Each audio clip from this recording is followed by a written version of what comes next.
नमस्कार, मैं हूं स्निग्धा और आप देख रहे हैं हमारी यह खास पेशकश। शारदीय नवरात्र का चौथा दिन है और इस दिन चतुर्थी देवी मां कुष्मांडा का पूजन किया जाता है। मां के स्वरूप की अगर बात की जाए तो मां कुष्मांडा की 8 भुजाएं हैं, इसलिए इन्हें अष्टभुजा भी कहा जाता है। कुष्मांडा के 7 हाथों में क्रमशः कमंडल, धनुष, बाण, कमल, पुष्प, अमृतपूर्ण कलश, चक्र तथा गदा है और 8वें हाथ में सभी सिद्धियों और निधियों को देने वाली जप माला है। मां कुष्मांडा का अर्थ कुम्हड़े से है। कहते हैं कि मां कुष्मांडा को कुम्हड़ा अति प्रिय है, इसलिए भी इनको कुष्मांडा कहा जाता है। इनके पीछे भी एक कहानी है। जिस तरह से एक कुम्हड़े में कई बीज होते हैं और हर बीज एक पौधे को जन्म देने का क्षमता रखती है, उसी तरह इनके अंदर सृजन शक्ति होती है। ठीक मां ने भी इसी तरह पूरे ब्रह्मांड की रचना की है। इनके अंदर भी सृजन की शक्ति है। कहते हैं कि मां कुष्मांडा स्वरूप ने अपने मंद मुस्कुराहट से ही सृष्टि की रचना की थी, इसलिए देवी कुष्मांडा को सृष्टि की आदि स्वरूपा और आदि शक्ति माना गया है। नवरात्र के चौथे दिन देवी कुष्मांडा को समर्पित होता है और इस दिन को हरे रंग से भी जाना जाता है। मां कुष्मांडा को लेकर पौराणिक कथाओं की बात की जाए तो सृष्टि की रचना नहीं हुई थी, तब उस समय चारों ओर अंधेरा ही अंधेरा था।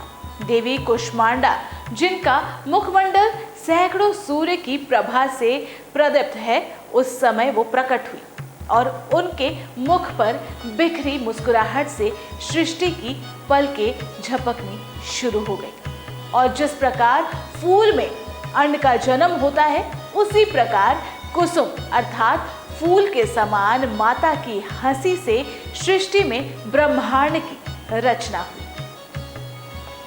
वहीं अगर आप भी नवरात्र की पूजा कर रहे हैं तो माता को प्रसन्न करने के लिए उनके पूजा विधि को जान लें। नवरात्र के चौथे दिन पूजा में बैठने के लिए हरे रंग के आसन का प्रयोग करना चाहिए। कहते हैं ऐसा करने से ये बेहतर होता है। देवी को लाल वस्त्र, लाल पुष्प, लाल चूड़ी भी अर्पित करनी चाहिए। माता कुष्मांडा को इस निवेदन के साथ जल पुष्प अर्पित करें।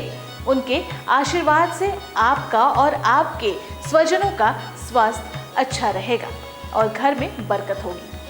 अगर आपके घर में कोई लंबे समय से बीमार है तो इस दिन मां से खास निवेदन कर उनके अच्छे स्वास्थ्य की कामना भी करनी चाहिए। कहते हैं ऐसा करने से मां की कृपा बरसती है और वो जल्दी स्वस्थ हो जाते हैं। देवी को पूरे मन से फूल, धूप, गंध भोग चढ़ाए। मां कुष्मांडा को विविध प्रकार के फलों का भोग उनके क्षमता अनुसार लगानी चाहिए। पूजा के बाद अपनों से बड़ों को प्रणाम कर प्रसाद का वितरण करना चाहिए। ये कुछ विधि हैं जिससे आप माता की पूजा कर सकते हैं। इसके साथ ही अगर मां कुष्मांडा के प्रिय भोग की बात की जाए तो मां की पूजा में पीले रंग का केसर वाला पीठा रखना चाहिए और देवी को उसी का भोग लगाना चाहिए। कहते हैं देवी को ये भोग बेहद प्रिय होता है। कुछ लोग मां कुष्मांडा की पूजा में समूचे सफेद पेठे के फल की बलि भी चढ़ाते हैं। इसके साथ ही देवी को मालपुआ और बताशा भी बेहद प्रिय है। तो ये कुछ प्रसाद है जो मां को बेहद प्रिय है। इसके भोग लगाने से मां प्रसन्न होती है।